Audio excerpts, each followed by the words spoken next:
Hi, if you think that the probability of a nuclear war is very low, you should really study history and think again.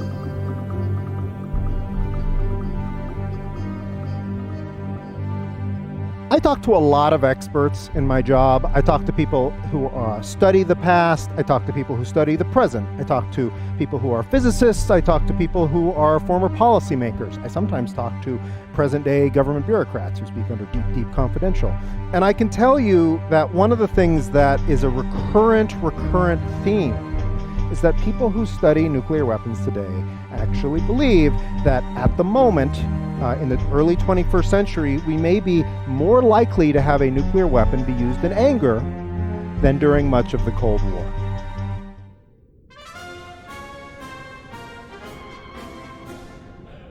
When I was in high school, I didn't understand how important history is. I understood that much later.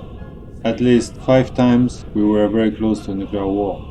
The first time was during the Cuban Missile Crisis of 1962.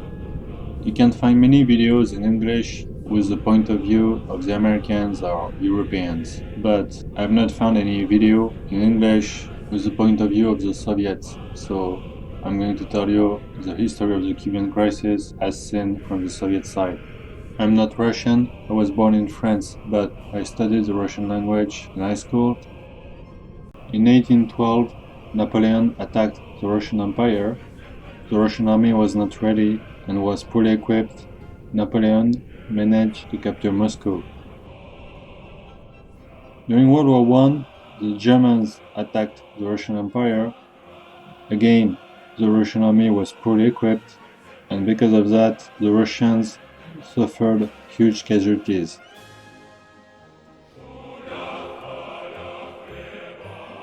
After the October Socialist Revolution of 1917, the gap between the rich and the poor was greatly reduced in Soviet Russia.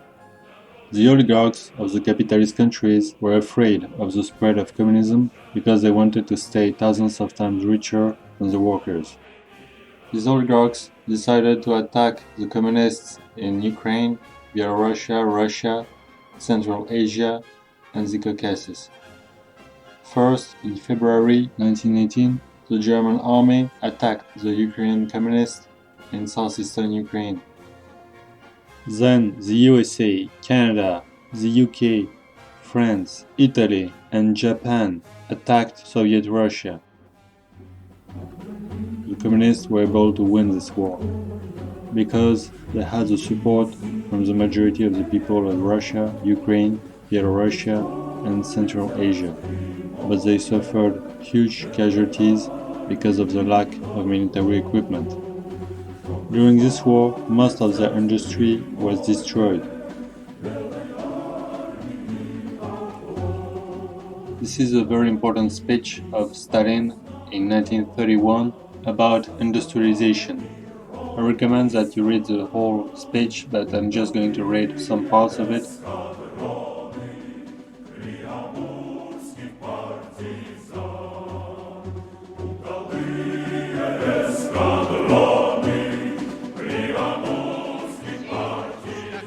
To slacken the tempo would mean falling behind, and those who fall behind get beaten. But we do not want to be beaten. No, we refuse to be beaten. One feature of the history of old Russia was the continual beatings she suffered because of her backwardness. She was beaten by the Mongol Khans. She was beaten by the Turkish Beys. She was beaten by the Swedish feudal lords. She was beaten by the Polish and Lithuanian gentry.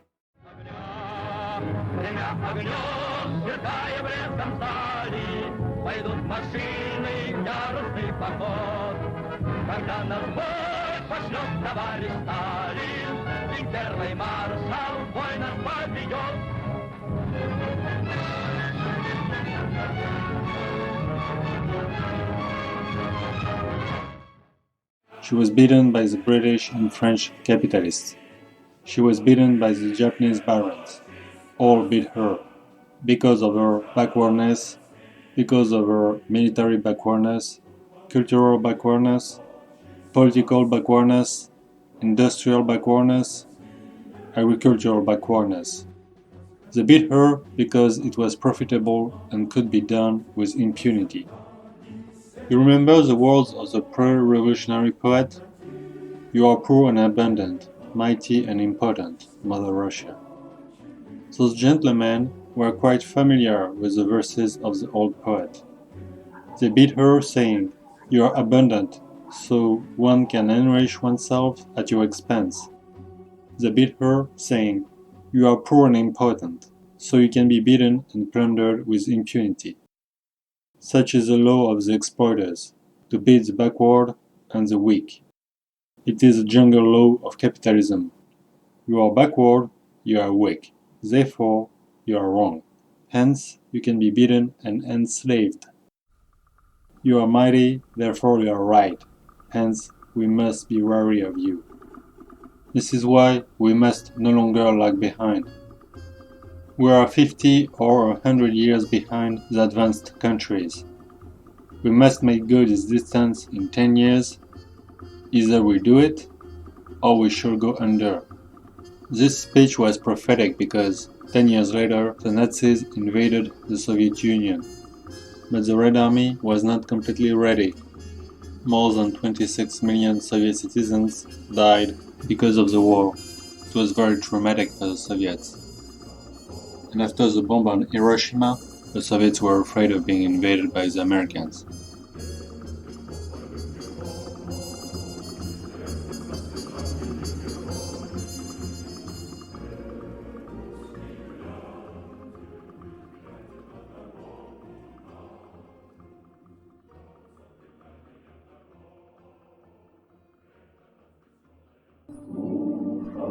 The next documentary is in Russian. It shows the point of view of the Soviets about the atomic bombs on Hiroshima and Nagasaki.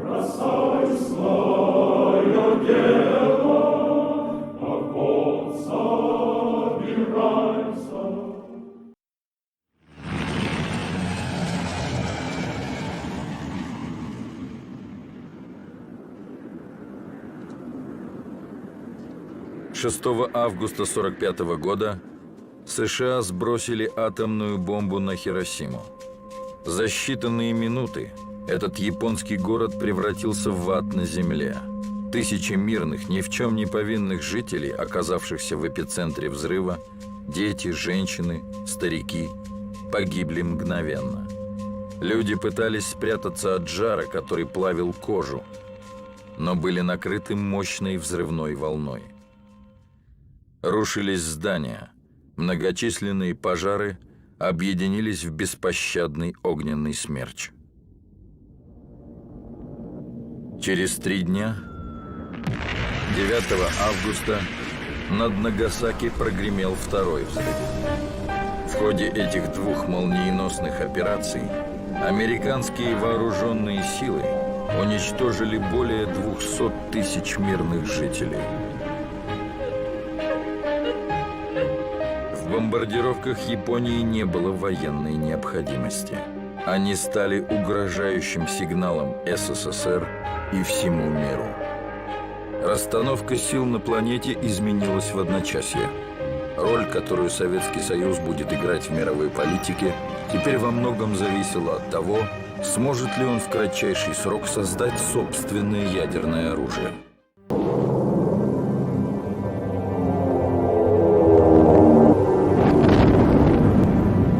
The United States bombed the Japanese city of Hiroshima on August 6, 1945, and 3 days later, they detonated another atomic bomb on the city of Nagasaki.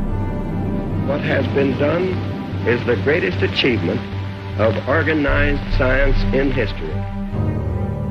I can remember in the Pacific when the word spread that the bombs had been dropped. 99.9% of us were delighted because we'd been convinced that if Japan was not hit by nuclear weapons, 1 million of us would be killed. Drop those bombs and they will surrender. Well, they were trying to surrender all that summer, but Truman wouldn't listen because Truman wanted to drop the bombs to show off, to frighten Stalin, to change the balance of power in the world, to declare war on communism. Perhaps we were starting a preemptive world war. Eisenhower hated the dropping of them and thought it should not have been done. We just thought war was terrible enough as it was. I cannot trace evolution in my dad's thinking. He was complex. He was a five-star general, but he was never a military fanatic, never. One night in July of 45, that day, the Secretary of War had told my father about the development of the atomic weapon, atomic bomb. We were sitting up in his bedroom, and he said that his own first impression, his own emotion had been to be feeling down low. He wished we hadn't invented it. In the background was the growing conflict between two great powers to shape the post-war world.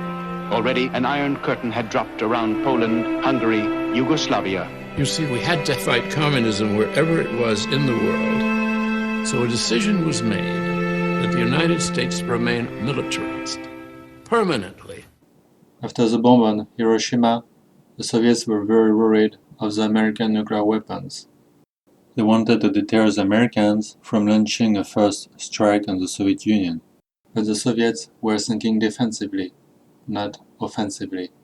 They never planned to invade North America, and the best proof of it is they never had superior aircraft carriers.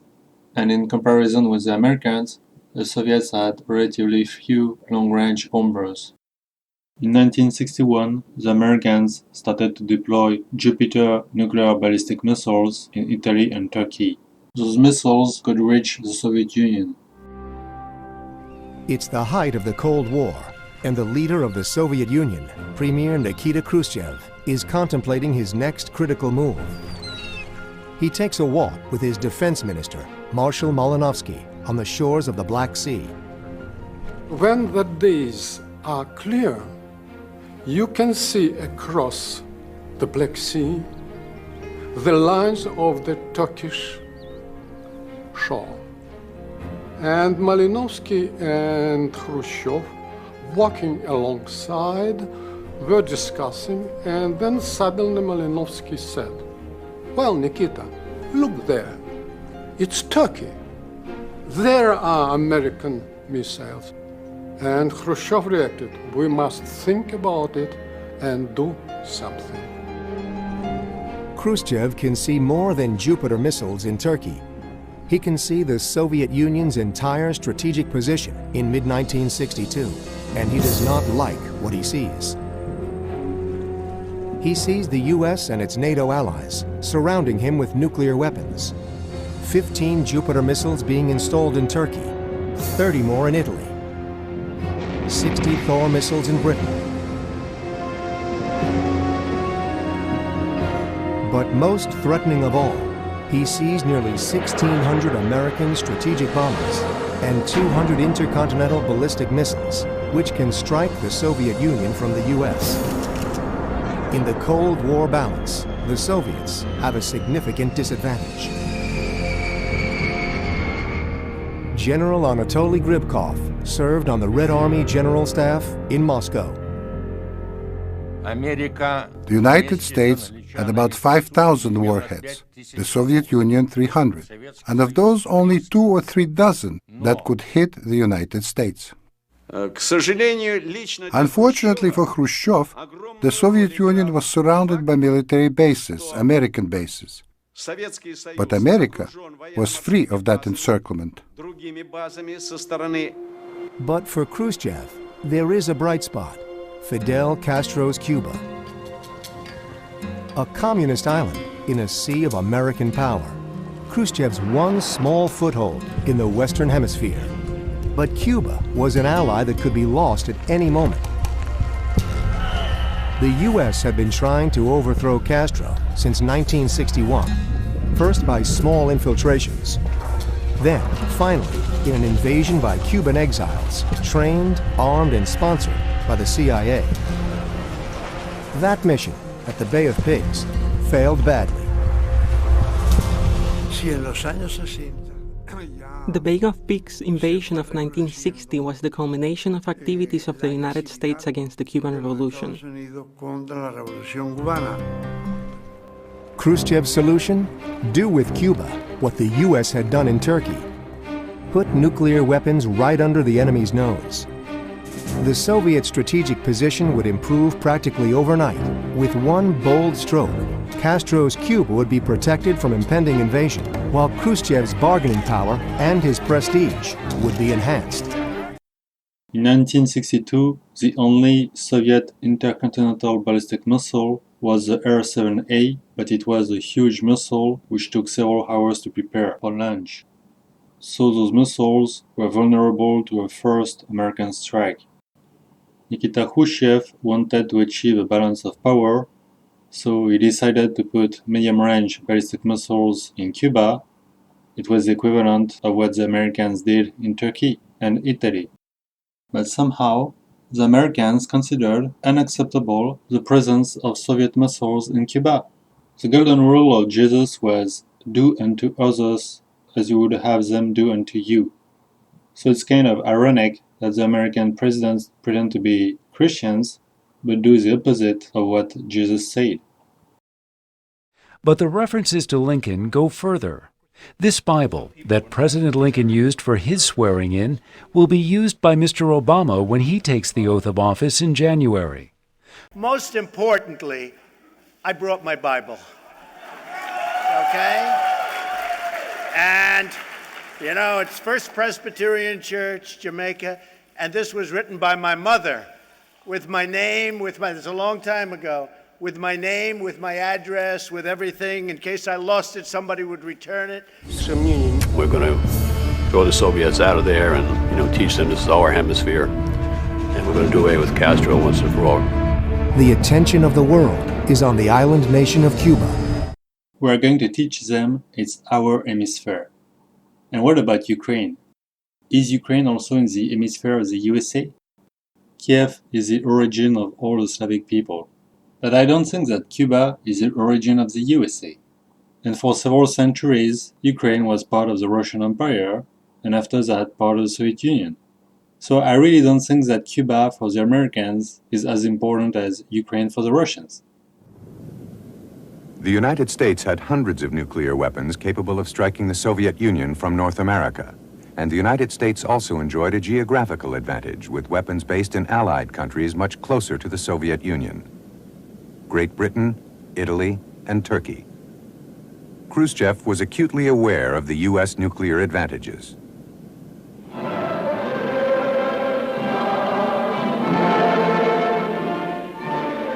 October 1961, and another turn of the screw at the Communist Party Congress in Moscow. Khrushchev was accused by China of being soft in his dealings with the West. His leadership of the communist world seemed threatened. With his plans for Berlin frustrated, Khrushchev looked for a way to strengthen the Soviet position in the Cold War battleground. He found an answer in Cuba. Khrushchev explained in his tape-recorded memoirs. While I was on an official visit to Bulgaria, one thought kept hammering away at my brain. What will happen if we lose Cuba? We had to think of some way of confronting America with more than words. The logical answer was missiles. The United States had already surrounded the Soviet Union with its own bomber bases and missiles. We'd be doing nothing more than giving them a little of their own medicine.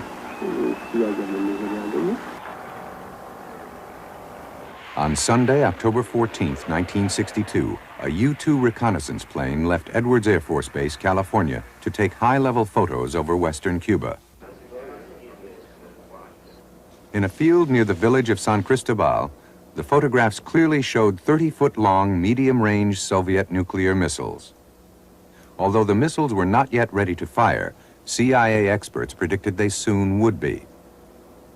The missiles could hit almost half the U.S. mainland, including New York and Washington. Early Tuesday morning, Kennedy was shown the photos by National Security Advisor McGeorge Bundy.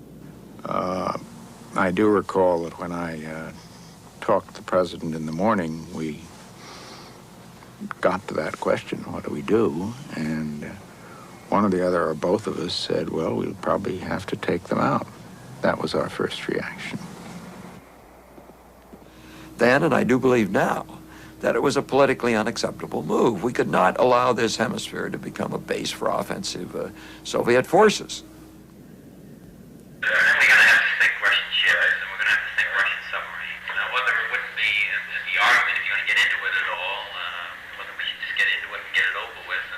Robert Kennedy then suggested the U.S. create a pretext for an invasion by staging an action against the U.S. base in Cuba at Guantanamo Bay, or by sinking a U.S. ship, as was done in 1898 when the U.S. entered the Spanish-American War.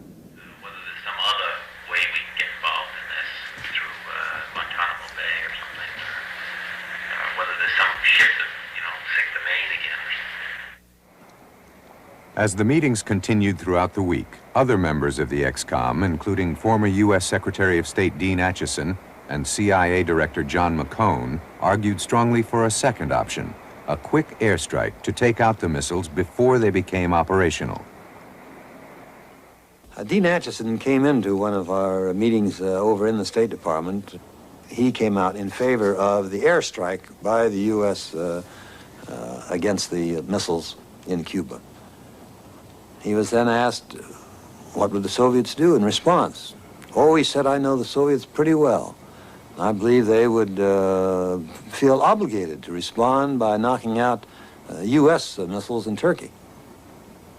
Well, someone said, what would we do in response to that? Oh, he said, under the NATO treaty, we'd be obligated to respond by attacking Soviet missiles inside the Soviet Union. Well, then what would they do, he was asked. Well, he said, by then we hoped that cooler heads would prevail and we'd all sit down and talk. I can assure you it was not too cool in our meeting room at that time.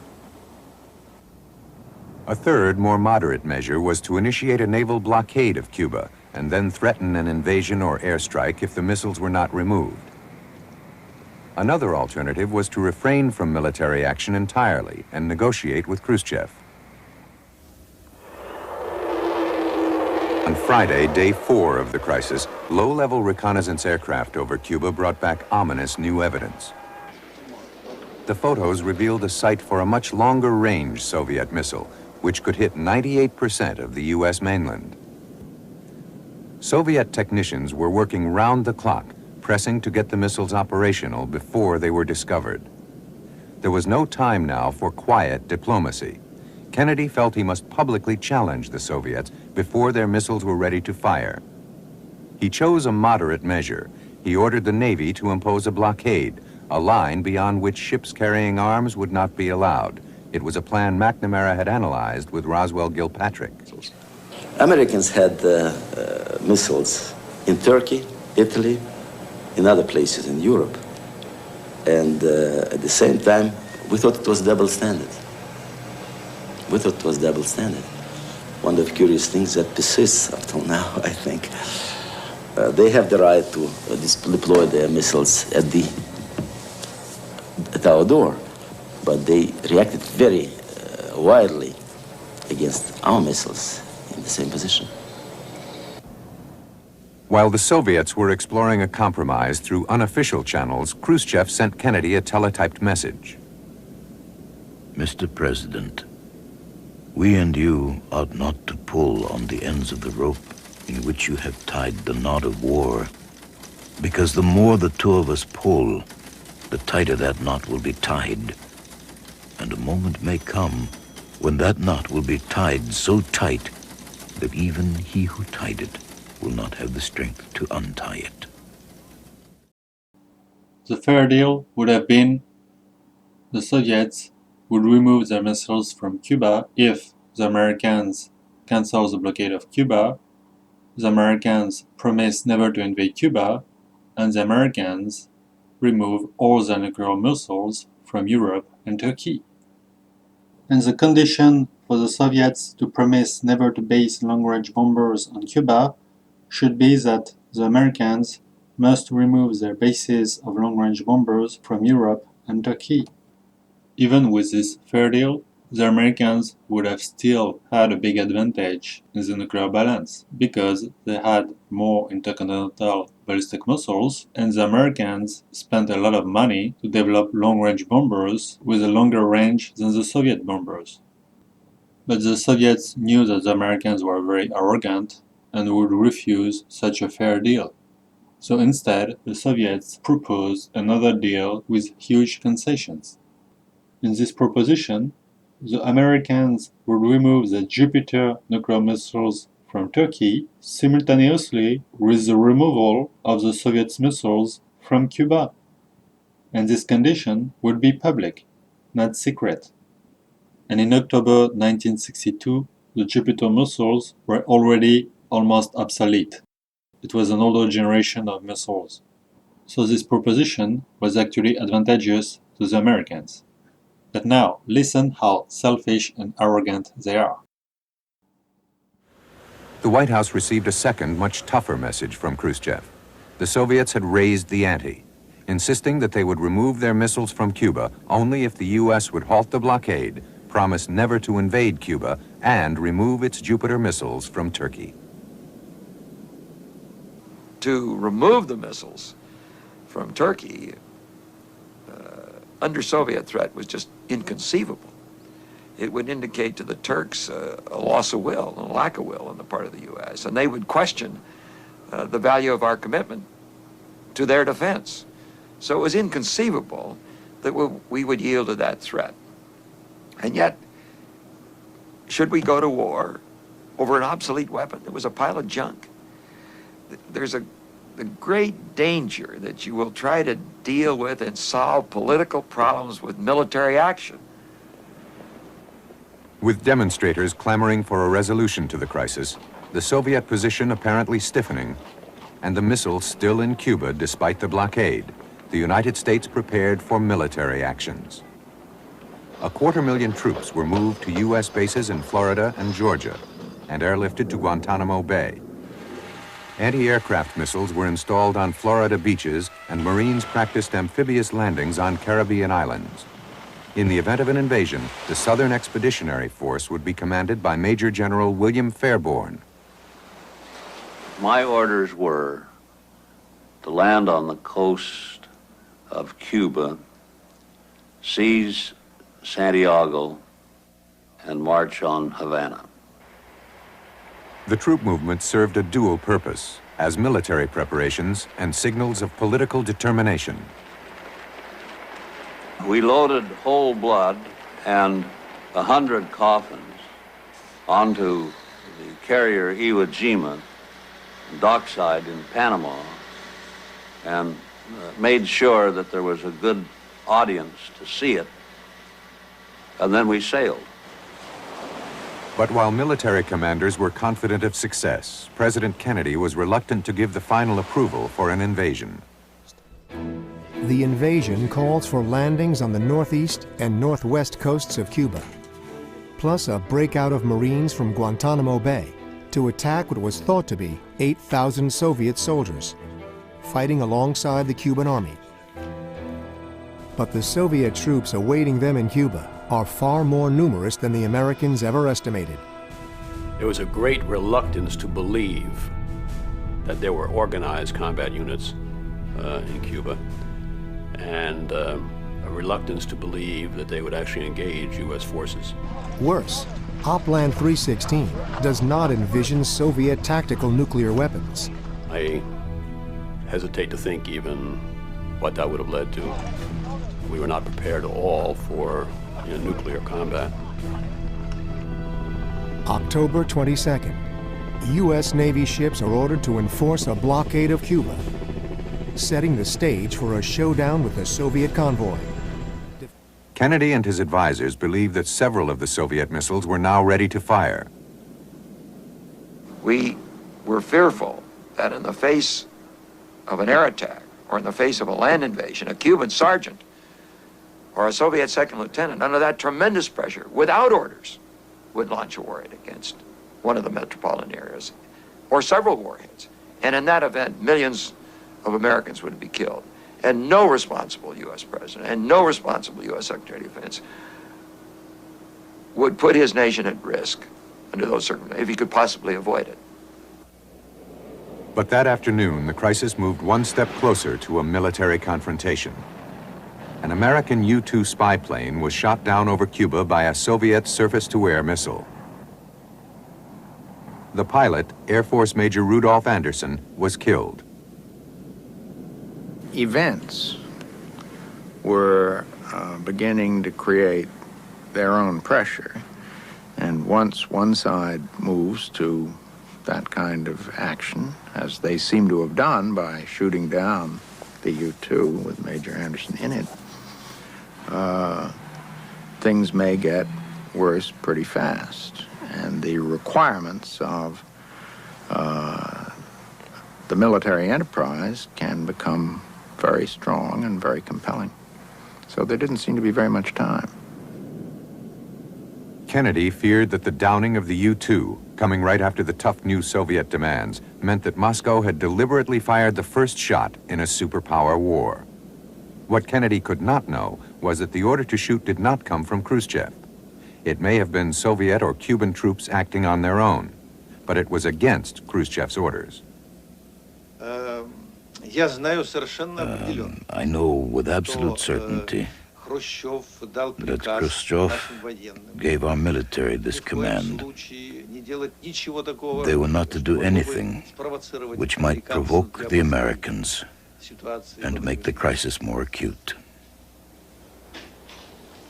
Unaware that events in Cuba might be out of Khrushchev's control, Kennedy had assured the Joint Chiefs of Staff that if a U.S. reconnaissance plane were shot down over Cuba, the U.S. would immediately retaliate by bombing the missile site responsible.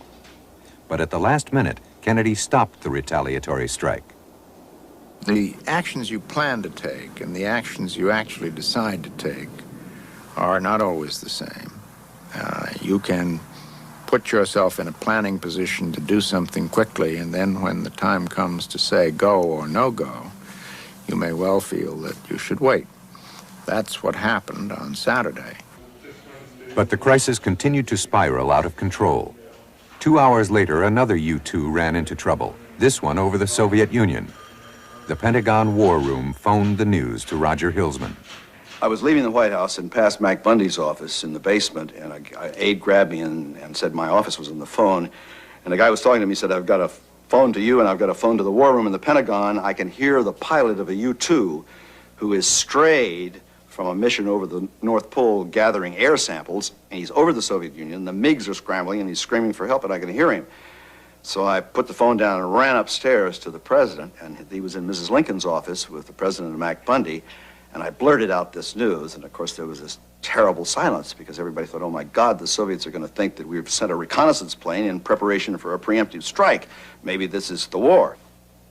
Well, coming on top of the shooting down of Major Anderson, it was just one more thing. We felt the fates were conspiring against us. The U-2 made it back safely. But by the end of Black Saturday, many ex-com members were exhausted and deeply pessimistic. Some thought that an invasion of Cuba was inevitable. I remember leaving the White House at the end of that Saturday. It was a beautiful fall day, and thinking that might well be the last sunset I saw. Saturday evening, fearful that an uncontrollable military confrontation might be imminent, Kennedy sent his brother to meet Soviet Ambassador Dobrynin. Kennedy was willing to move toward Khrushchev's proposition. If the Soviets removed their missiles from Cuba, the United States would promise never to invade the island. Kennedy also instructed his brother to give Dobrynin a secret assurance. And the president authorized Bobby to convey to the Soviet Union through Dobrynin, but in total confidence, the fact that the president had decided long ago to remove our missiles from Turkey.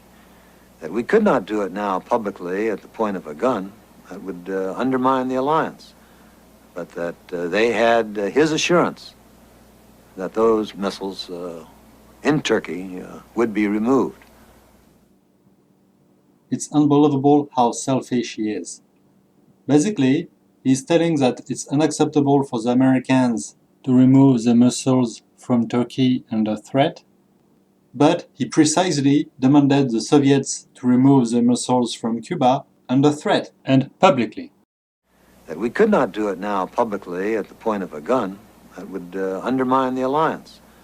but that they had his assurance that those missiles in Turkey would be removed. In offering Khrushchev a carrot, Kennedy also brandished a stick. If the Soviets would not agree to his deal within 48 hours, or if another U.S. plane were shot down, the United States would go ahead with its plans to invade Cuba. I'm having dinner with the president when Bobby returned. And all the news is bad. I continue to eat nervously while the two brothers are discussing this terrible situation. And finally they had finished, and I continued to eat nervously, unaware that the conversation had stopped. And then I heard that great voice. The president said, "Dave, you are eating the chicken and drinking the wine like it is your last supper." And I looked up embarrassed and said, "Mr. President, after listening to you and Bobby, I'm not so sure it isn't." In the Kremlin, Khrushchev knew that he was losing control of events in Cuba. If another U.S. plane were shot down, it might trigger an American invasion of the island. Khrushchev was also told that Kennedy was under severe pressure to act. We were informed that Robert Kennedy said that the president himself did not know how to get out of the situation. The military was exercising great pressure on him, forcing him to resort to military action toward Cuba. He feared that despite his will, the irretrievable could occur. We could see we had to reorient our position swiftly. Sunday, October 28th, the 13th day of the crisis. Khrushchev accepted Kennedy's offer, and the world pulled back from the nuclear brink. Many of the participants in the Cuban Missile Crisis are concerned that the lessons they learned in 1962 may have been forgotten. Give your opponent an out. Look at the crisis from his point of view. I don't mean to say be weak, that's not my point at all. But my point is, look at the crisis from his point of view. Look at the options that you are considering from his point of view. Try to pick an option that achieves your purpose at minimal cost to him, political, military, otherwise to him, that avoids pushing him into an emotional frame of mind in which he is likely to lash out irrationally with great cost to him and you. If the United States lacks security, it will be dangerous both for us and for the United States. The same thing is true if you put things vice versa. The diminished security of the Soviet Union would be equally dangerous to the United States. It's a funny thing, which is a new thing for our age. I think the primary lesson that we learned from the Cuban Missile Crisis, and I hope it's learned on both sides, is that we must try our best to prevent such crises from arriving on the scene because they're just too utterly dangerous. You see, we and the Russians should not play games of chicken with each other to see how far one might go in a particular adventure without crossing that lethal line into nuclear war. I think it's important that we and the Soviets recognize that somehow, whatever we think of them and they think of us, we've got to find some way to inhabit this speck of dust in the universe at the same time. The problem is, not everybody has learned the lessons from the Cuban crisis. For example, the next American documentary presents the American politicians as the good guys who made the generous offer to remove the missiles from Turkey. Airstrikes preceding the invasion of Cuba are set to start tomorrow unless Kennedy and Khrushchev can find a way out. In Washington, the president decides to send Bobby Kennedy to meet with Soviet ambassador Anatoly Dobrynin and make an offer. The Soviets would dismantle and immediately remove their missiles from Cuba. The U.S. would end the quarantine and promise not to invade Cuba. But the Kennedys secretly offer one more, very substantial incentive. The U.S. would also remove NATO Jupiter missiles from Turkey. But only if that concession were kept utterly secret by the Soviets. Kennedy gives the Soviets 24 hours to respond. With U.S. attacks on Cuba just hours away, the nuclear battlefield is as close as it has ever been. For those in the know, both in Washington and Moscow, fear has reached a fever pitch. I told my wife, I will not go to work today. I don't know what will be tomorrow. It's quite possible that tomorrow we will not be alive. Let's go to the cinema to see a new film. The Secret Service wanted to take the president to the underground. Well, I had been to the underground and I was cleared for it. That night was one of the most miserable that I've ever spent because I kept thinking of what could happen and, you know, that I would be in a safe place and my family would be incinerated because I was convinced that Washington would be a target. The whole of mankind was on the brink, on the verge of a nuclear abyss. We were 2 hours away from the end. 2 hours. We need an answer in the next 2 days. We can't wait any longer. So I said, and what about the question of the United States Jupiter missiles? And he just looked at me and said, if that's the only point at issue, I'm sure we can find a solution. The deal is made, a withdrawal of all Soviet missiles from Cuba in exchange for the withdrawal of all U.S. missiles from Turkey. There is just one condition. The deal will not be made official, so there is no loss of face. For the selfish Americans, there was no loss of face, but this deal was extremely humiliating for the Soviets, especially for Nikita Khrushchev. By the way, in Russian, it's pronounced Khrushchev, not Khrushchev. This deal is very humiliating, first because the Soviets should remove immediately their missiles from Cuba, but the Americans have 6 months to remove the missiles from Turkey, and this condition must be kept secret. But the removal of the Soviet missiles from Cuba is made public. So officially, for the public, the Soviets got nothing in return. There is no reciprocity. The condition that the Americans end the blockade of Cuba, it is not really a concession because the oceans don't belong to the Americans. So the Americans don't have the right to blockade Cuba, and neither to invade Cuba. And this whole ultimatum is done under threat. The Soviets had only 24 or 48 hours to accept it. I'm not sure if it is 24 hours or 48 hours because it depends on the sources. But anyway, it is a very short period of time. In addition, the Jupiter missiles in Turkey were much less important for the Americans than the Soviet missiles in Cuba, because the Americans had several bases of missiles in Europe, and the Jupiter missiles were almost obsolete. So Nikita Khrushchev had to make a quick decision between humiliation, which would sacrifice his political career, or refuse to remove the Soviet missiles, but then the Americans would have probably bombarded Cuba, which would have started World War III. Fortunately, Nikita Khrushchev chose to sacrifice his political career, but it was very lucky that there was such a leader at that time. Today, I'm not sure that there is a single leader in the world that would make such a difficult decision. The egoism and arrogance of the American politicians could have killed hundreds of millions of people. And yet, Kennedy was not the worst American president. Since Kennedy, most of the American presidents are much worse. The war could have also started because of the harassment of a Soviet submarine, which could not communicate with Moscow, so the submariners didn't know if the war had already started. This submarine had a nuclear torpedo. During the 25th and 26th of October, the Strategic Air Command remains at DEFCON 2.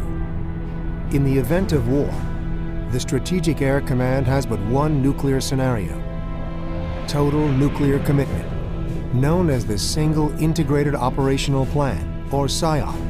It envisions sending every American nuclear missile, aircraft, and submarine to launch against not only the Soviet Union, but the entire communist world. While launch authority rests only with Premier Khrushchev and President Kennedy, many types of nuclear weapons on both sides can be released without that authority. The detonation of a single nuclear weapon could quickly escalate into global nuclear devastation. So it was extremely dangerous situation. We were at a stage when that could have happened without the direct will of Khrushchev and Kennedy. It could happen as a result of nervous breakdown of rank and file people. The USS Coney continues scouring the seas. We got our solid contact at roughly 4 or 5 in the afternoon. American reconnaissance reveals the possible presence of 3 enemy subs. What they don't know is that their targets carry enough nuclear weaponry to destroy the entire Atlantic fleet. We were all exhilarated. There was no fear. We knew our jobs, and we were just kind of rubbing our hands saying, God, we at last get a chance to play what we've been practicing to do for all these years. And that's what it felt like. We felt privileged to be able to show our stuff. No submariner likes to be detected, period. That their business is stealth. When you found them, they didn't like it. They don't like that.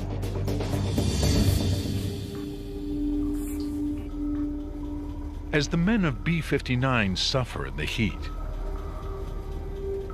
the sub has little power left to escape the world's most advanced naval fleet.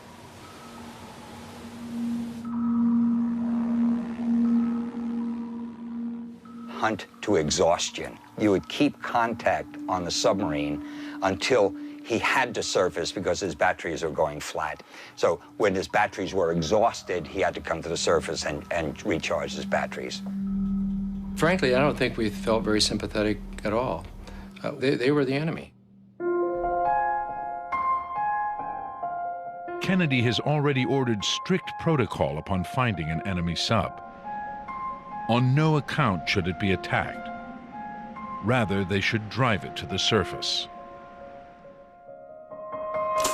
It is a unique exact situation. We have depth charges that have such a small charge that they can be dropped and they can actually hit the submarine without damaging the submarine. They're practice depth charges. I think we ought to wait on that today, because we don't want to have the first thing we attack is the Soviet submarine. Kennedy sends a message to Moscow. His Navy will now attempt to surface a Soviet sub. But Kennedy doesn't have the whole story. Moscow has had no contact with her subs. We could only guess what was going on by watching what the Americans were doing. Only by what we saw could we judge what was going on. Is there a war? What's happening? The sub-hunters have sonar devices capable of generating extreme localized sounds. The sonar itself is like a big speaker, like if you have in your house. Our sonar could essentially be used as an offensive weapon. It was like there were 5 huge men pounding on the barrel. And every destroyer in any close proximity, and there were 3 or 4 sort of circling around us, were doing the same thing. It's got to drive them crazy.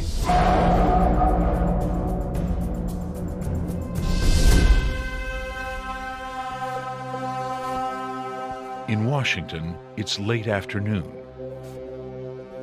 The entire crisis is now focused on a single Soviet submarine, cornered and unpredictable.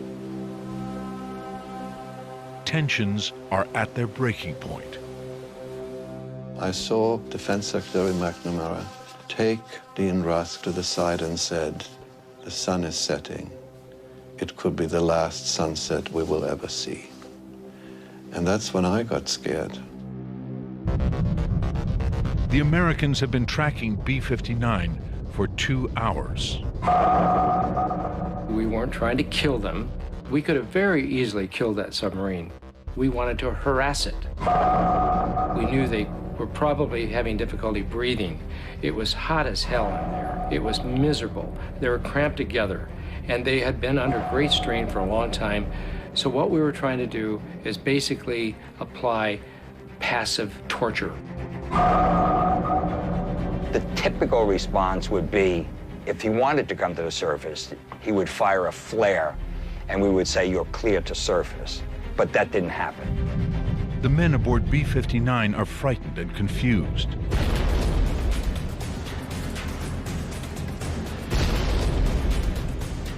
With no new orders in over a week, B-59 has no idea the depth charges are meant as a warning. We dropped the 5 practice depth charges to invite the submarine to come to the surface. There is a specific signal that we have, and that is 3 explosions, grenade explosions, which means you have to surface. I don't know what the Americans were doing, but it wasn't 3. The American signal to surface is different from the Russians. Anyway for Moscow. Communications have completely broken down.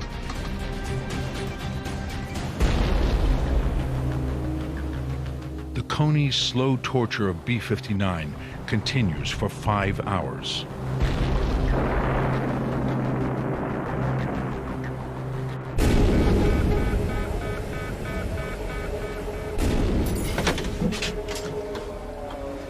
We can't do anything until we hear from Moscow.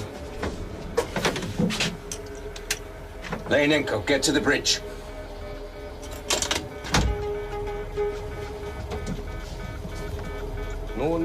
Savitsky never lost it.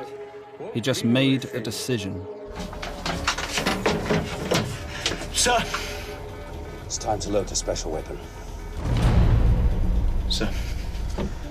Give me your key, Maslenikov. Withering temperatures exceeding 120 degrees, no contact with home. A ship virtually out of power. It's time to load the special weapon! And now seemingly under attack. Come on!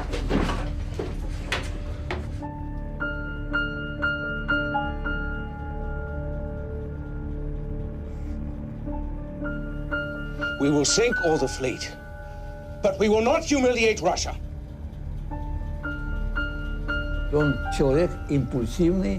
Savitsky was an impulsive man, but in his mind, at that moment, he made a correct decision. Give me your key, Maslenikov. What are you thinking? Your key, Maslenikov. He had no rights because Vasily was in charge. He was the commander of the fleet of all the ships. But Savitsky was the commander of this ship. The commander is the second in command after God. These are the rules the submarines live by. We don't know that this is an attack. For all we know, they are trying to surface us. The future of the world now rests on Vasily Arkhipov's shoulders. We have orders to defend ourselves. You may be captain of this ship, but I am commander of this fleet, and you need my permission.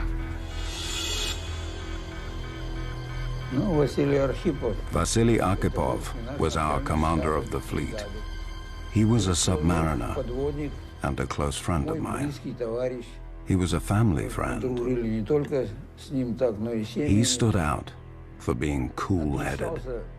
He was in control. He was a real submariner.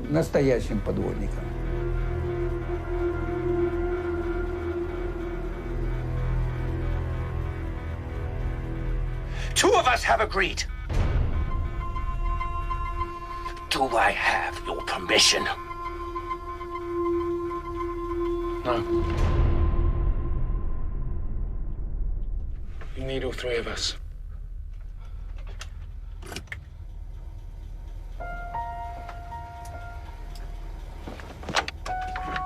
Он знал, что это безумие. He knew that it was madness to fire a nuclear torpedo. Place the special weapon in the initial position and restore protection. And especially that he lived through that and saw it. He didn't hesitate to say no. God only blessed the man because what would have happened after that? We would have been in nuclear war with Soviet Russia, and there would perhaps not be a world. It's time to make contact with the Americans. We were already prepared to use nuclear weapons. We had all of our strategic aircraft ready to fly to Russia, armed with nuclear weapons. So there was no doubt in my mind that we would have had a nuclear exchange with the Russians if their nuclear ballistic missiles worked. Their cover blown, the ordeal for the men of B-59 is finally over. In 2002, Vadim Orlov told his story at a press conference.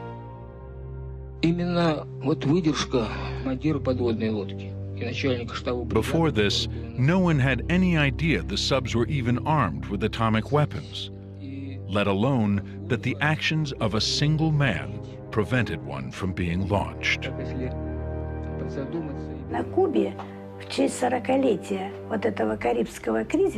In Cuba, in honor of the 40th anniversary of the crisis, people gathered. There was the American Minister of Defense, McNamara. There were representatives from Russia. And they were all talking about that. And they said that the person who prevented a nuclear war was the Russian submariner, Vasily Arkhipov. I was proud, and I am proud of my husband. Always.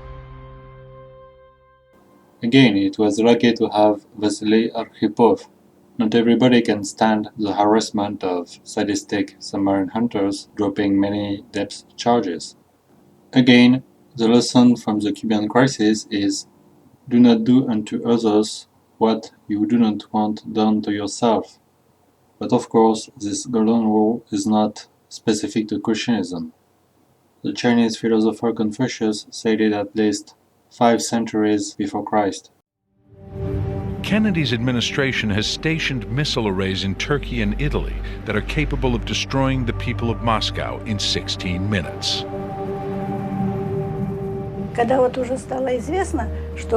When we found out that America had built rocket launchers against us, that wasn't a pleasant thing to know. Our country wasn't preparing for any wars. It was always everyone else who was attacking us. Вот сколько получалось, все кто-нибудь на нее нападал. In early 1983, Stanislav Petrov was a lieutenant colonel for the Soviet Strategic Rocket Forces, specializing in the development of a satellite nuclear warning system, engineered to stop a U.S. first strike. After graduating, he was sent to a new early warning facility, Serpukhov 15, near Moscow. When we arrived, there were only several houses. Nobody knew anything. There was nothing. We had to start everything from scratch. We worked at our main institution, which had developed the warning system, Kometa. This is quite a complicated space system. The satellite would orbit. It would cover the missile threat region of the United States of America. The new Russian warning system was composed of 9 satellites that had a view of the Earth's surface over America. Any launch from there should have been detected quickly by observing the rocket plumes over the horizon, or so went the Russian theory. One entire wall was taken up by a reconnaissance display that depicted the map of the globe and the territory of the US. Their rocket ranges were marked there. There were exactly 1,000 rockets on 6 bases. On the evening of the 29th of September, 1983, Colonel Petrov took over the command of Serpukhov 15 as the officer on duty. It was normal routine work. Time was passing by. At around 10 p.m., we were finished with our tea and food. Time was approaching when the spacecraft came into orbit. All was going well. We were prepared just in case. And this just in case happened.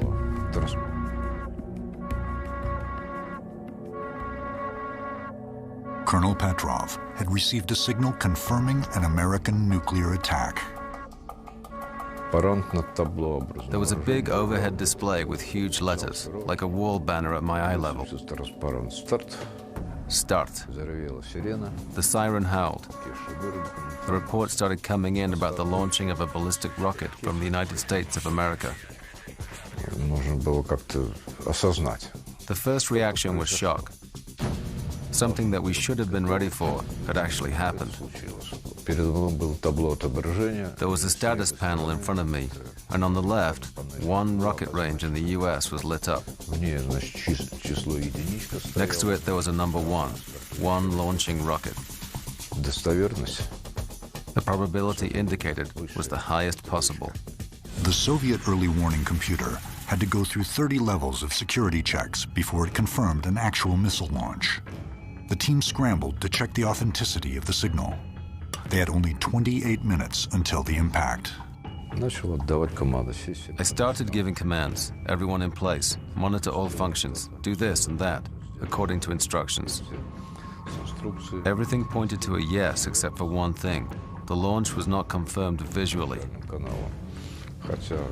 30 levels of defense. To get through them was serious.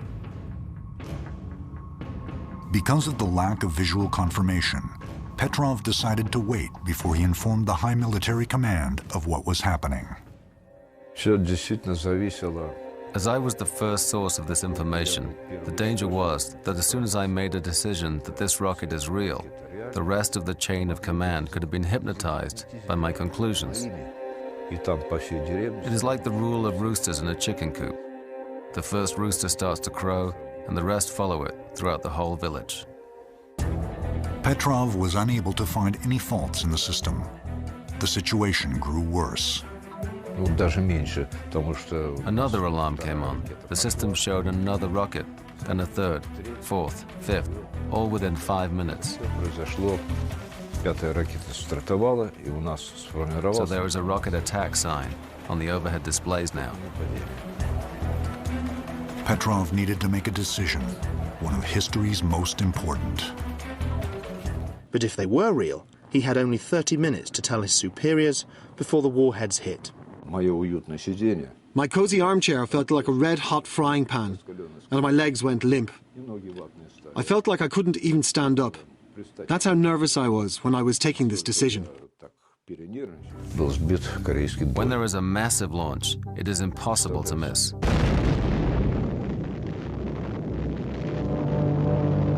Half of the population gets destroyed right away. 12 minutes had already passed. If Petrov had warned the high command at this stage, they would have had only minutes left to brief General Secretary Yuri Andropov to decide whether to launch a counterstrike. Стоит мне подтвердить эту атаку, погибнет много людей.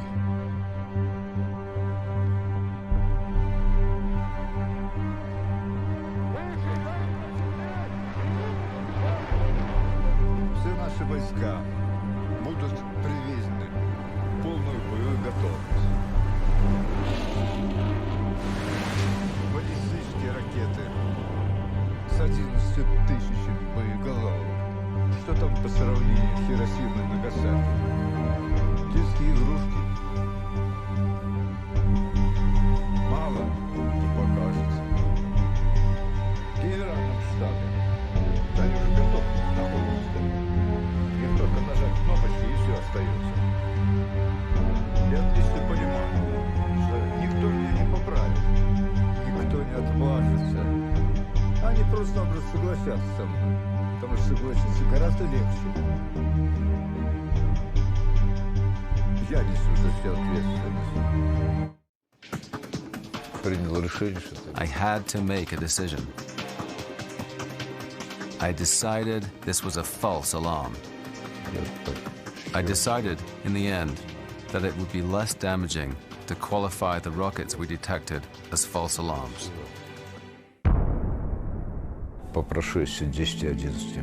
After 10 or 11 minutes passed, the relief came. The over-the-horizon radiolocation radar stations did not find anything, and the decision I had made was confirmed. The start was false. The detection was false. The false detection had been created by a rare alignment of sunlight that reflected via the Earth into the satellite's lenses. Трудность заключалась в том, что я не был на 100% уверен в правильности своего решения.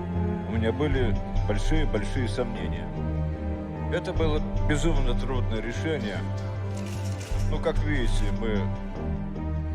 Это мы защищались. Мы свое ядерное оружие создавали для обороны только. И никаких нападений и мыслей не было у нас. Ask him if he ever believes the day will come when atomic bombs will be used in a war again. А вы верите в то, что еще раз будет использовано, что ядерное оружие будет использовано по назначению еще? Думаю, что да. I think so, yes.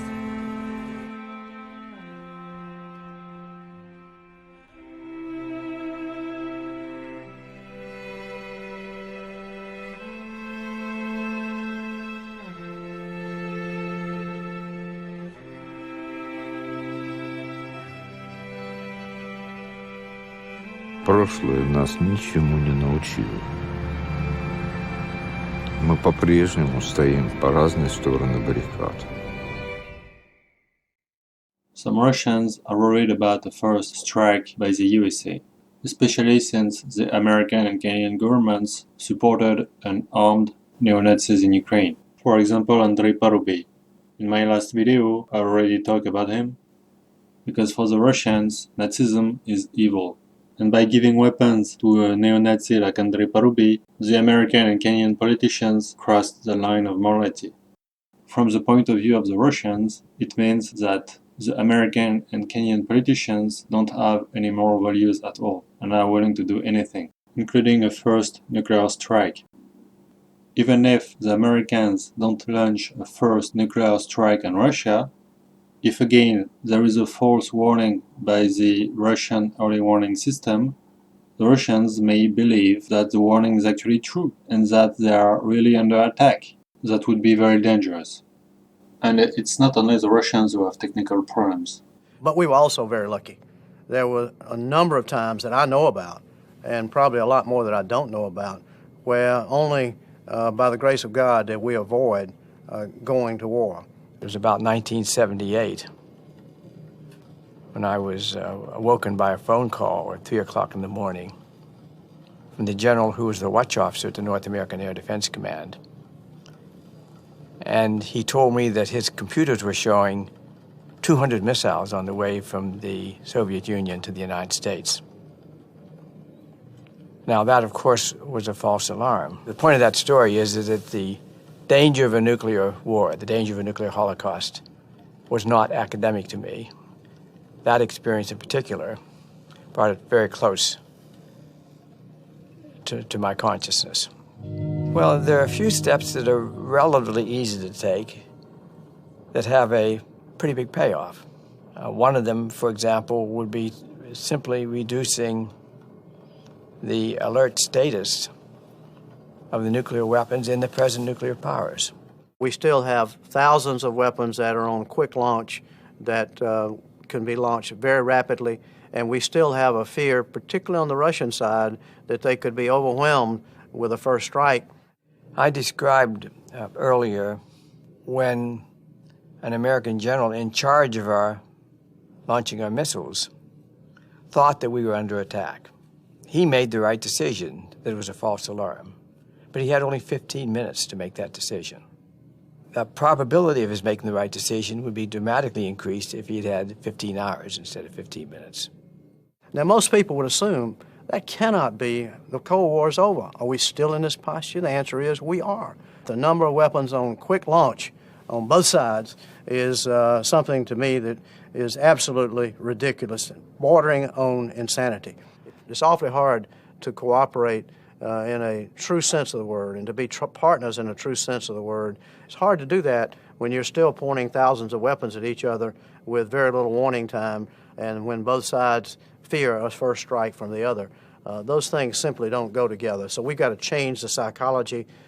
We've got to back off some of the concepts we had during the Cold War, and we've got to understand that the threat has changed. That America's security could depend on Russia's early warning or command and control systems working perfectly 365 days a year is an absurd situation in today's security environment. Mistakes can and do happen, including in the United States military, where there is evidence that attention to nuclear weapons security has diminished.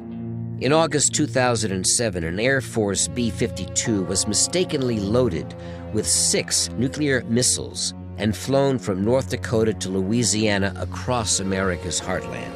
No one knew where the weapons were for 36 hours. In fact, no one even knew they were missing.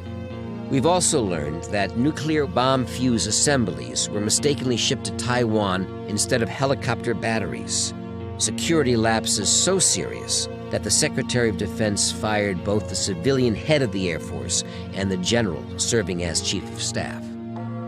The fact that we could put nuclear-armed missiles on an airplane and fly them for hours without anybody realizing what was happening, I think is a reflection of 2 factors. First of all, that we still have lots of nuclear weapons in our inventory. But secondly, our military today, rightly, doesn't believe the nuclear weapons are key to maintaining the security. And therefore, they don't have the same level of attention, high-level oversight that they had at one time. In a way, this is the most dangerous for all worlds, where you still have all these nuclear weapons, but you're not paying enough attention to them. At least during the Cold War, when we had these huge nuclear arsenals, they were given very serious attention. I cannot imagine an incident like that, for example, having happened during the Cold War. Everybody who has technology knows that technology can go wrong. We should take that kind of scenario out of the equation. We should do everything we can to reduce the chances of an accident. And that is particularly true in an age of terror. And it is particularly true in an age where you have cyber capabilities and it is possible to simulate a nuclear attack that might be picked up by warning systems. In 2019, more than 90% of the nuclear weapons were owned by Russia and the United States. Some fanatic terrorists may want to provoke a nuclear war between Russia and the USA by simulating a first strike with computer hacking or by exploding a stolen nuclear bomb in Moscow or New York. 17 Air Force officers are being relieved of their duties controlling nuclear missiles. An inspection in March tested the group's missile launch proficiency. They were rated as marginal, the equivalent of earning a D grade, barely passing. That's not great. I do really think when it comes to safeguarding the deadliest objects ever known to mankind, we should really insist on something more in a solid B+, C- range. OK, finally, let's look at Montana. The good news, their officers have not had D grades. The bad news is why. 34 U.S. Air Force nuclear launch officers have been stripped of their certification. 4 months ago, a launch officer at Malmstrom Air Force Base in Montana allegedly texted the answers to a monthly proficiency test to other officers at the base. Picture this: 4 Air Force officers who hold the launch keys to nuclear missiles, leaving open the blast door that's supposed to prevent terrorists from entering the capsule. This while another slept inside, which is allowed only if the door is closed. And who discovered this? In one case, it was a maintenance team. In another case, it was discovered by someone delivering food. And once again, America is saved from destruction by the heroes in Meal Team 6. And in case you think it's just low-level, unmotivated officers who are dropping the ball here, let's meet 2 of the top people who've been in charge of our most powerful missiles. First up, Major General Michael Carey. He was relieved of command last October for spectacular reasons. According to an Air Force Inspector General's report, on a recent trip to Russia, Air Force General Michael Carey was often intoxicated, rude, and spent a lot of time with foreign women. He often interrupted presentations. He often interrupted translators with annoying comments when he gave toasts, and that really irritated the Russians. And they consider this man had access to our deadliest nuclear warheads. And in case that doesn't scare you enough, until recently, one of the men overseeing all the people we've met so far was Vice Admiral Tim Giardina. The president relieved him of his command last year for an even weirder reason. Admiral Timothy Giardina's undoing began with a local criminal investigation in Iowa, where he was spotted on surveillance cameras using counterfeit poker chips at the Horseshoe Casino in Council Bluffs. So nuclear weapons are probably the number one risk for humanity. And by risk I mean probability multiplied by consequences. If we don't eliminate nuclear weapons, sooner or later there will be a nuclear war. Iraq ended its nuclear program in 1991, but was bombarded and invaded by the American and British armies in 2003, which led to the death of the president of Iraq, Saddam Hussein. Libya ended its nuclear program in 2004, but NATO bombarded Libya in 2011. A few minutes ago, we reported that some of the first U.S. Tomahawk missiles had been launched on Libya. Now we can give you an idea of exactly how this is going to play out. Phase one of this mission will be to degrade Colonel Gaddafi's... which led to the murder of the leader of Libya, Muammar Gaddafi. So it's not a very good incentive to get rid of your nuclear weapons. That's the main reason why there is proliferation of nuclear weapons.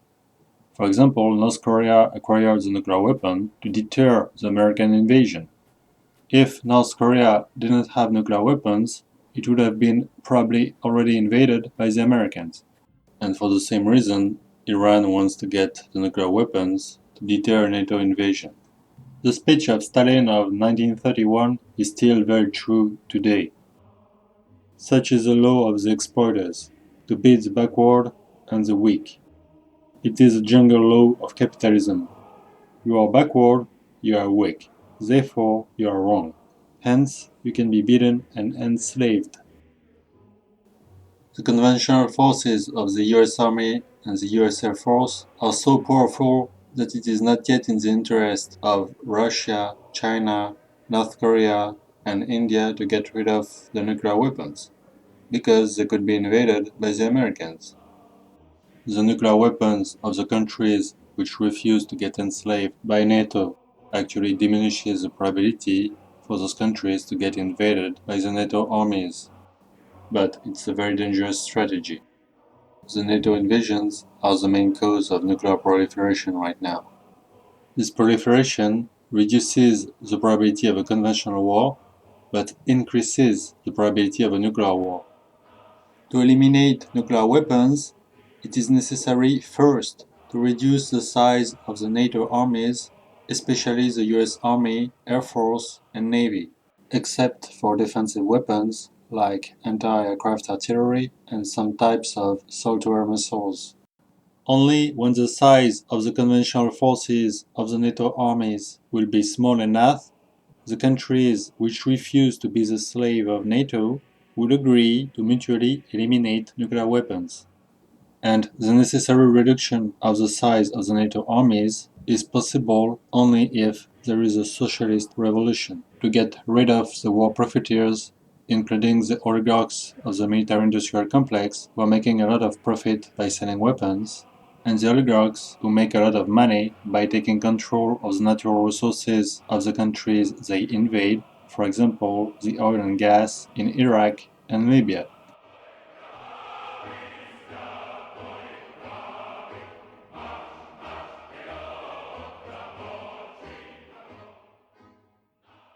The Americans dropped over 7 million tons of bombs on Indochina during the Vietnam War, more than triple the 2 million tons of bombs the Americans dropped on Europe and Asia during all of World War II.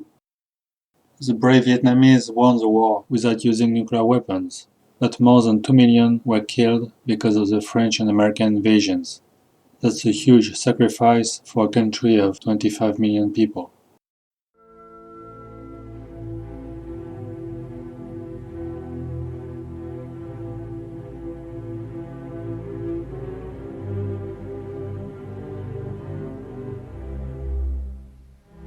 And today the bombs and air-to-ground missiles are more effective than they were during the Vietnam War. And it is much more difficult to shoot down the NATO bombers. During the Libyan war, the Libyan air defenses were not able to shoot down a single NATO bomber. In Yugoslavia, only 2 American bombers were shot down. In these conditions, Russia, China, North Korea, and India will refuse to eliminate the nuclear weapons until the US Air Force is reduced to a level which is no longer a threat for their independence. It is also really in the interest of the American people to reduce the size of their military, first because their taxes could be spent on building hospitals and schools and universities instead of weapons to kill innocent people, and secondly because if the Americans don't reduce their military, sooner or later there will be a nuclear war, in which not only Vietnamese would burn, but also dozens of millions of Americans. And burns by nuclear weapons are not better than burns by napalm.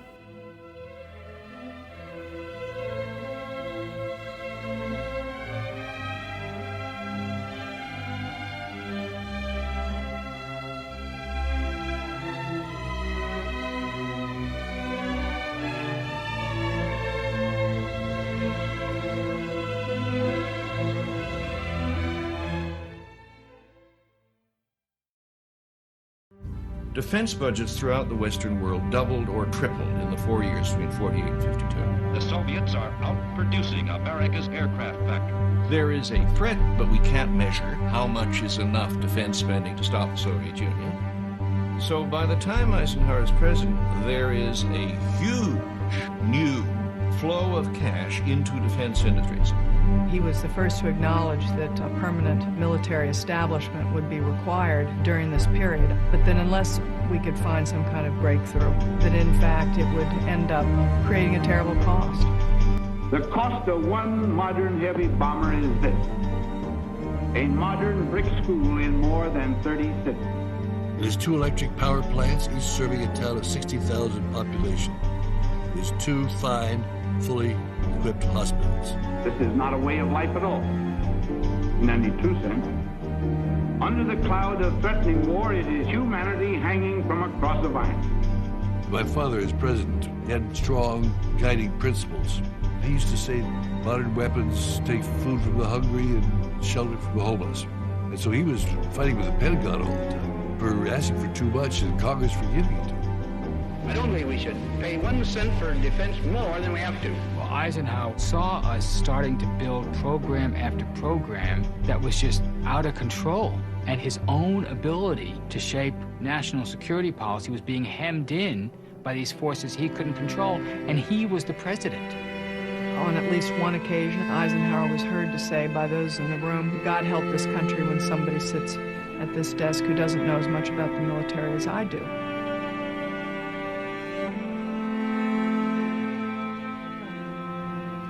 My fellow Americans, this evening I come to you with a message of leave-taking and farewell, and to share a few final thoughts with you, my countrymen. We have been compelled to create a permanent armaments industry of vast proportions.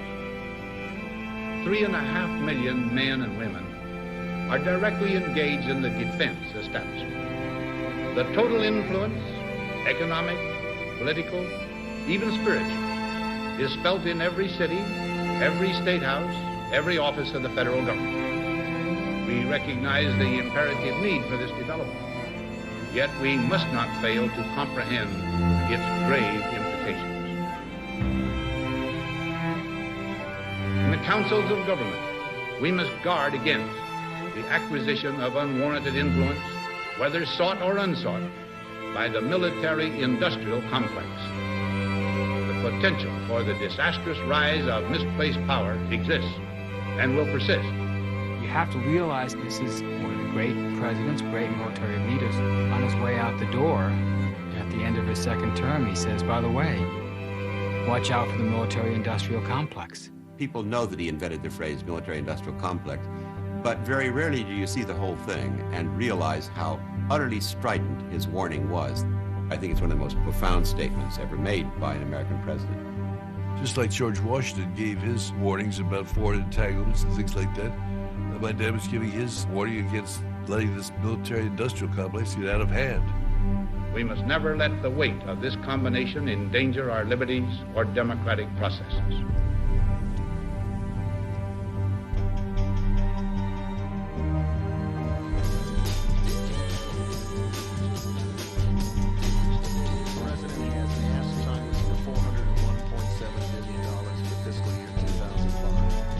Our country spends more on defense than all of the other 18 members of NATO, plus China, Russia.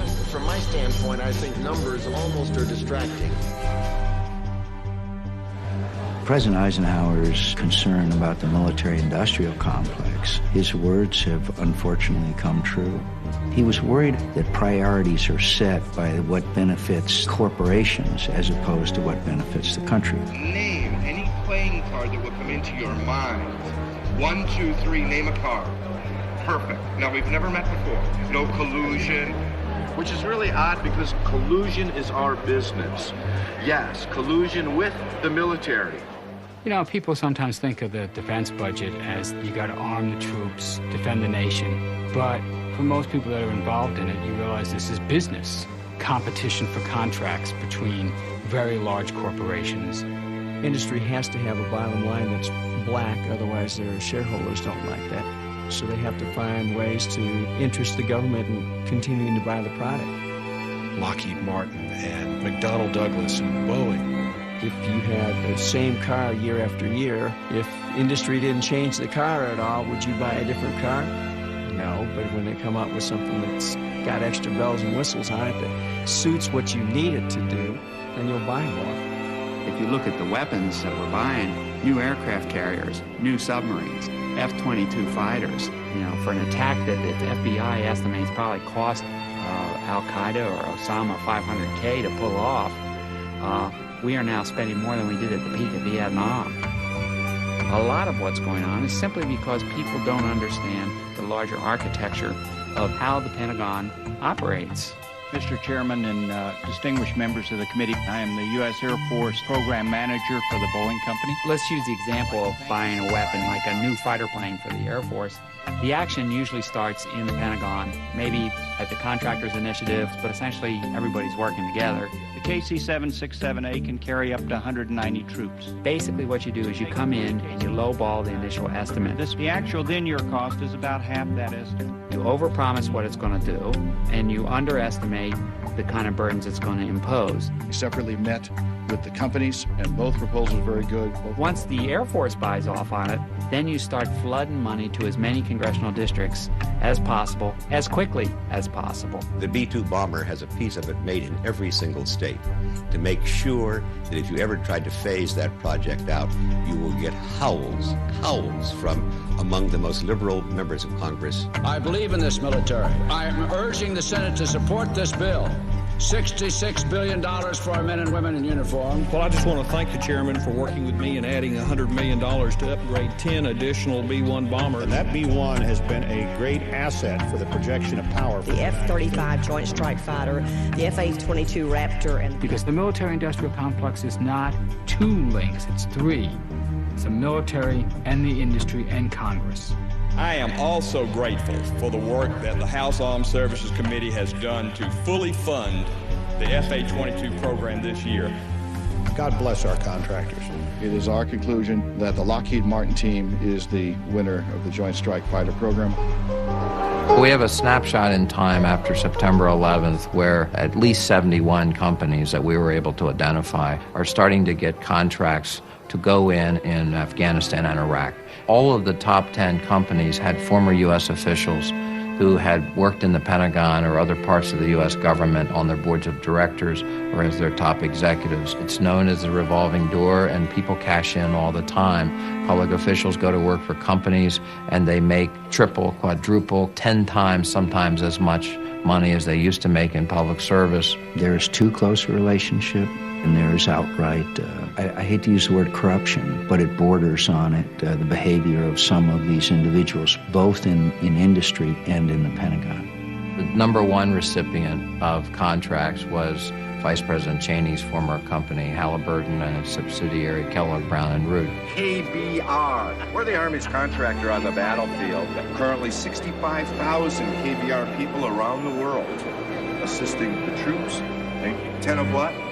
You know, the military-industrial complex isn't just the people in the Pentagon and the people producing the weapons. It's now increasingly got a very large service sector. Ham and eggs. Things that troops used to do, like peel potatoes and do laundry, you now have contractors doing. Somebody has to do this work. And the Halliburton thing is just an outrageous effort to associate the vice president with the activities of a company with which he has no connection at all. Congressional critics are questioning whether Dick Cheney helped Halliburton get billions. The FBI has revealed it is expanding its investigation into how Halliburton Company billed taxpayers for its contract work in Iraq. And it now appears some of those contracts were awarded with the knowledge and approval of the Vice President's office, which would seem to contradict his previous statements. I have absolutely no influence of, involvement of, knowledge of, in any way, shape, or form of contracts. We did a report that took 2.5 years, $600,000, 33 people, including 10 investigative reporters on 6 continents, looking at private military companies and outsourcing war all over the world. And we noticed that in 1992, there was a contract of $9 million given out to a company, Kellogg Brown & Root, to study the idea, should the Pentagon start using the private sector to do some of the support type functions like food service, latrine duty, but even maybe some military things as well. And the Secretary of Defense at the time was one Dick Cheney. So Cheney gives the contract out. Kellogg Brown & Root comes back and says, this is a terrific idea. The next 10 years, they get 700 or 800 contracts to do just that. Well, I ran Halliburton. I'm proud of it. Halliburton's a quintessential. This company brought in a Rolodex guy, a former U.S. congressman, defense secretary, chief of staff to a president, to make sure that he could get doors opened not only in Washington, but in capitals all over the world. And yes, he becomes personally wealthy from that. No question about it. His net worth went from $1 million or less to $60 or $70 million in the span of 5 years. Are you ready to take the oath? I am. Please raise your right hand and repeat after me. So we elected a government contractor as vice president. This could be Indonesia, sounds like Russia, Nigeria. No, it's the United States of America. And everything I just said is entirely legal, and it is our system of legal corruption. If I am sure of anything, I'm sure of this. Vice President Cheney had nothing to do with the award of any contract to Halliburton. He wouldn't pick up the phone. He wouldn't whisper in someone's ear. I know it. He just wouldn't do it. It looks bad. It looks bad. And apparently Halliburton more than once has overcharged the federal government. That's wrong. How would you tackle it? I would have a public investigation of what they've done. What's that? Vice President's on the phone? Okay. Probably have to take the call. Whenever you get into a situation where anybody's got unwarranted influence, it has the potential to be deeply distorting. It corrupts our system. You don't have to show that he directly came in and hit the cash register button. The door flew open and he took some money out and put it in his pocket. It's to say anybody allocating things at the Department of Defense knows who the vice president is, knows what his connections are in Halliburton. We have a process that has a seamlessness where the corporate interests that stand to benefit are so intertwined and interwoven with the political forces that the financial elites and the political elites have become the same people. You do have to follow the money. If you follow the money here, it's not so much that Halliburton wanted a war, so they told Dick Cheney to go get one for him. It wasn't that. But you do get a willingness to go to war. ayes are 296, the nays are 133. The joint resolution is passed without objection.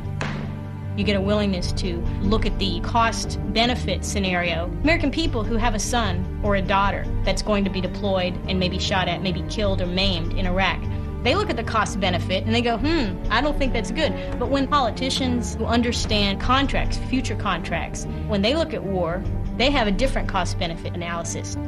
The defense budget is $750 billion. Profits went up last year well over 25%. I guarantee you, when war becomes that profitable, you're going to see more of it.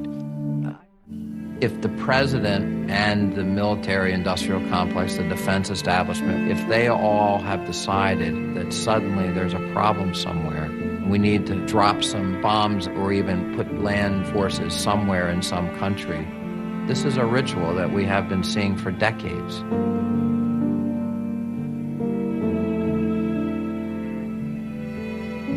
We've toppled governments, we've done coups d'etats, we've used intelligence services for covert purposes and done horrible things around the world, and we have put up with the most heinous human rights abusing countries.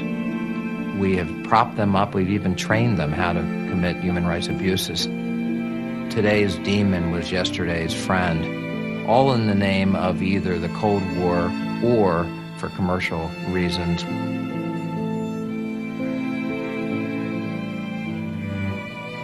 It's basically economic colonialism. No one uses the colonialism word, but instead of just taking over the countries, we have a better way. We just go in and have free markets.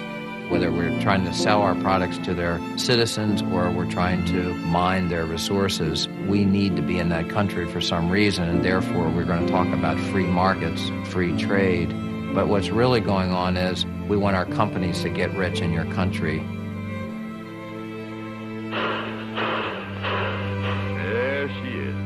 That's what all the fuss is about, oil. It's kind of pretty, isn't it? Oil, coming up out of the ground to make life a bit more easy for all of us. The United States is the world's largest consumer of fossil fuels. Oil is what drives the military machine of every country. That is, it provides the fuel for the aircraft, for the ships, for the tanks, for the trucks. Control of oil is indispensable. When you run out of it, your army stops. There is a direct connection between events that happened more than 50 years ago and the war in Iraq today. In 1953, the Prime Minister of Iran, Mohammad Mossadegh, became extremely irritated.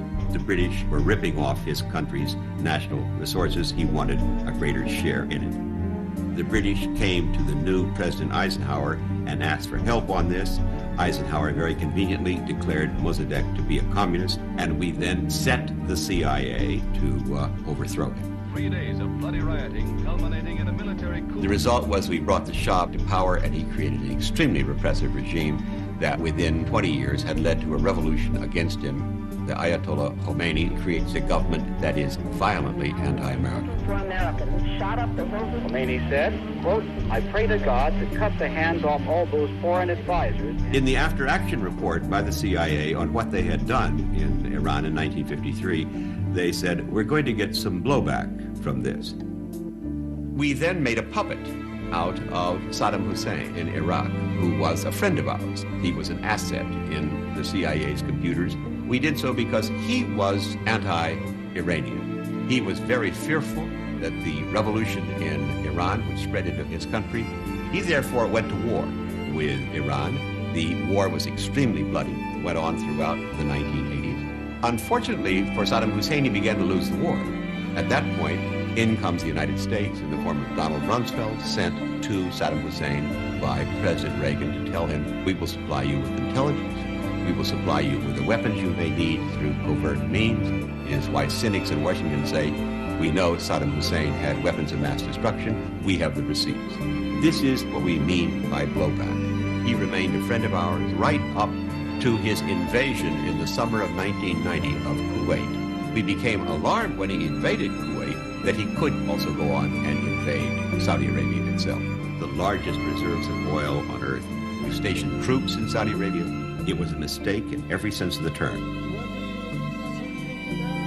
Remember, Osama bin Laden had said, I resent the government of Saudi Arabia for using Americans to defend Saudi Arabia against Iraq.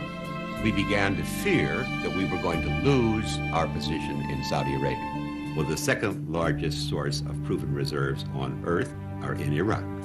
This leads us now to demonize our previous ally and to prepare the American public for the thought that we must take him out. We must prevent the terrorists and regimes who seek chemical, biological, or nuclear weapons from threatening the United States. It is not at all accidental that when the President names our enemies in the 2002 State of the Union message in the Axis of Evil, that it includes Iraq, Iran, and North Korea. So in a real way, we have this new phenomenon where think tanks are now an integral part of what we used to think of as the military-industrial complex. Eisenhower may well have been predicting these people when he talked about if we didn't keep an eye on the military-industrial complex, we would see a disastrous rise of misplaced power. People making policy who have zero accountability to the voter.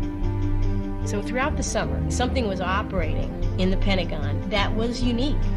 In August of 2002 was announced to us that all of those folks that had come in and made up this expanded Iraq desk would be called the Office of Special Plans. The Office of Special Plans was created in the Rumsfeld Department of Defense in order to produce the intelligence that the President and the Vice President wanted, making an enemy out of Iraq.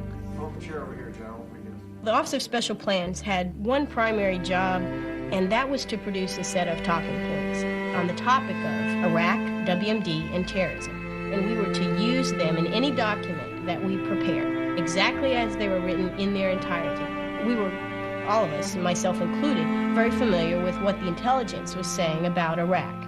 But the problem was, when you look at what was in these talking points, you could tell it was designed to convince the reader that Iraq, and Saddam Hussein specifically, constituted a major, serious, terrible, evil threat to not just his neighbors, but to the United States. His regime has the design for a nuclear weapon, was working on several different methods of enriching uranium, and recently was discovered seeking significant quantities of uranium from Africa. And that would be the statement. He's actively seeking it, and this means that he's a danger. But the intelligence actually said that Saddam Hussein in the 80s, in the late 80s, actively sought fissionable materials in Africa. But he hasn't done anything like that in the past 12 years. The statement would act like he did it yesterday, taking bits of intelligence out of context, without the qualifiers, without the rest of the story, and placing it as a bullet and presenting it as if it's a factoid. There is no doubt that Saddam Hussein now has weapons of mass destruction. And this was given to us, action officers, to use in papers that we would prepare for our higher-ups, to include guys like Wolfowitz and Rumsfeld. The United States knows that Iraq has weapons of mass destruction. The UK knows that they have weapons of mass destruction. Any country on the face of the earth with an active intelligence program knows that Iraq has weapons of mass destruction. These guys were manipulating public opinion, okay, creating falsehoods and fantasies to inspire fear in the American people so that they could have their war. There is no debate. There's no attempt to lay out for the nation the pros and cons of this particular war. We have a Congress that failed in every way to ask the right questions, to hold the president to account. Our Congress failed us miserably, and that's because many in Congress are beholden to the military-industrial complex. I would think Eisenhower, must be rolling over in his grave.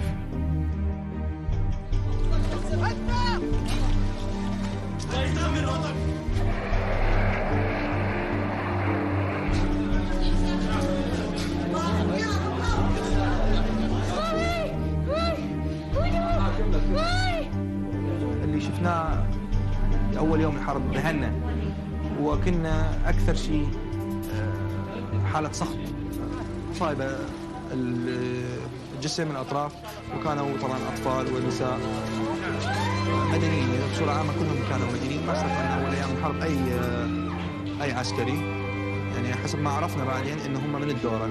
كانوا الجرحى مدنيين قاعدين في بيوتهم ساعة الفجرية. There's no question but that the strike on that leadership headquarters was successful. We have photographs of what took place. The mystery of what happened begins here at a palace compound called Dora Farm. One weapon clearly missed. Others landed just outside the wall, destroying other buildings. حدث عندي ابني وولد اخوي احنا ببيت. الو. بيت وقع على الصاروخ مع صديقهم من المزرعة، وراحوا طلعوا القرار من البيت ووقع عليهم الصاروخ. The weapons that are being used today have a degree of precision that no one ever dreamt of in a prior conflict. أو يروح العائلة ببيوتها نايمين ويضربهم. هذا ذكي، هذا صاروخ ذكي. For years, the American military has been emphasizing this idea of precision-guided munitions, that we can now wage war and prevent casualties to civilians. It simply isn't true. The bombs aren't that reliable. The precision guidance isn't that good. I would say, is there a personal computer owner on Earth who has not had his machine bomb on him or lose his work that day? There's not a one who hasn't had that experience.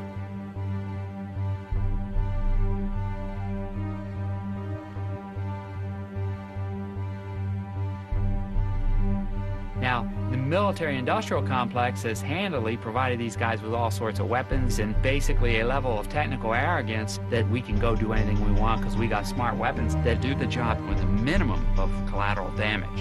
But it's BS as far as I'm concerned.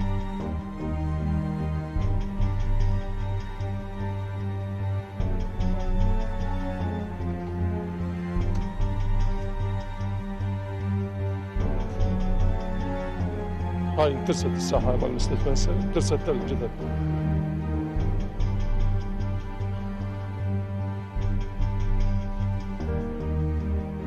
الجثث اللي رأيتها يعني 90% هي مدنيين وموجودين عندي بسجل هسه مثبتين. اشوفكم السجل يعني 90% هم مدنيين كانوا واطفال. المسجل هسه موجود عندي بالسجل. الخاص يعني اللي قتلوا بالحرب يقولوا اللي عندنا هنا بالمستشفى. ربة بيت، عسكري، طالب، عسكري، طالب، مدني، ربة بيت، مدني، كاسب، ربة بيت، كاسب، طفل، ربة بيت، طالبة.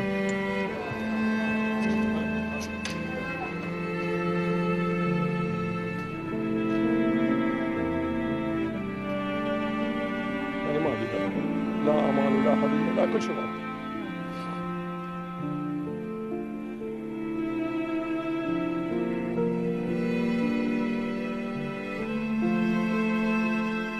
Still seems like a dream to me. I mean, we tell the story about it and we sit down and talk with your kids and you get some tough questions. The reason we're in Iraq, first off, has not honestly been told to the American people. It certainly had nothing to do with the liberation of the Iraqi people. It was never part of the agenda, and it's not part of the agenda now. We know we did not have an exit strategy in the invasion of Iraq because we didn't intend to leave. We are in the process right now of building 14 permanent bases in Iraq. There is this incredible hubris right now that we are invincible and we are the preeminent power on planet Earth. American power and American empire is actually flaunted in people's faces around the world, where we rub our shoe in their face and tell them that we're top dog. And you will work with us because you sure as hell don't want to be against us. The single most important article in our Constitution is the one that gives the right to go to war exclusively to the elected representatives of the people, to the Congress. Our Congress, in October of 2002, voted in both houses to give this power to a single man, including the use of nuclear weapons if he so chose. And of course, less than 6 months later, he did choose to exercise it in Iraq. For too long, Our culture has said, if it feels good, do it. Now America's embracing a new ethic and a new creed. Let's roll.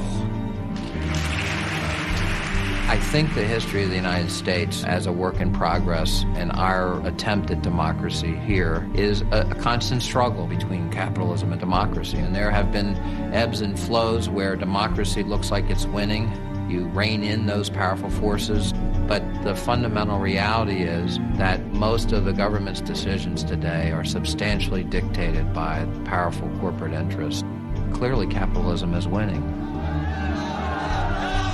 What I want Americans to understand today, the price of liberty is eternal vigilance, and we have not been vigilant since Dwight Eisenhower issued his warning to us back in 1961 about the dangers of unauthorized power in the form of the military-industrial complex. We should take nothing for granted. Only an alert and knowledgeable citizenry can compel the proper meshing of the huge industrial and military machinery of defense with our peaceful methods and goals, so that security and liberty may prosper together.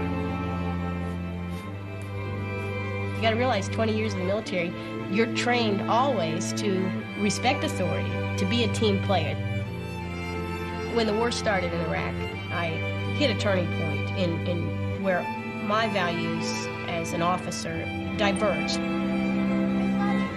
I had to basically remove myself.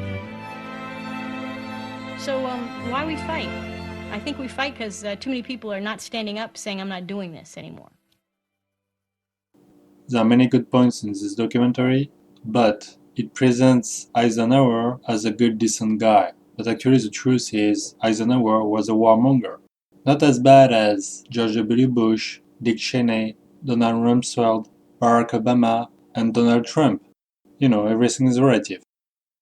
In 1952, Eisenhower entered the presidential race to block the isolationist foreign policies of Senator Taft, who opposed NATO and wanted no foreign entanglements.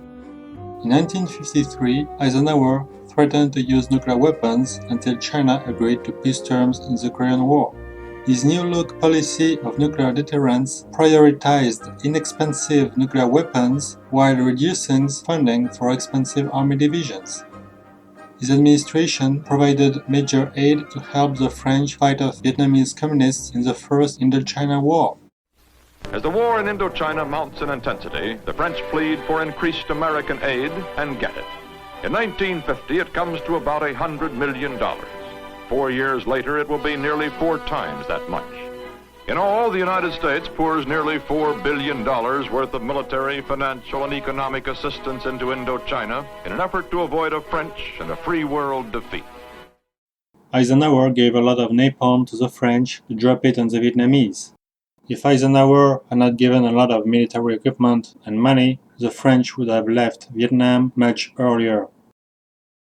He supported military coup in Iran and Guatemala orchestrated by his own administration, and Eisenhower approved the Bay of Pigs invasion in Cuba. The Pact of Madrid, signed on 23 September 1953 by Francoist Spain and the United States, was a significant effort to break international isolation of Spain after World War II. Francisco Franco was a fascist who came to power thanks to the support of Adolf Hitler. But despite that, Eisenhower gave economic and military aid to Franco. In the documentary, they also interviewed the war criminal and warmonger John McCain. This is a list from 2013 of the many countries where unrepentant warmonger John McCain had called for US military intervention. John McCain has also supported Oleg Yevgeny, the co-founder of the Nazi Party of Ukraine. In conclusion, the Eisenhower policy would lead to a nuclear war, sooner or later, so it's not the solution. Only a socialist revolution can get rid of the war profiteers and achieve peace.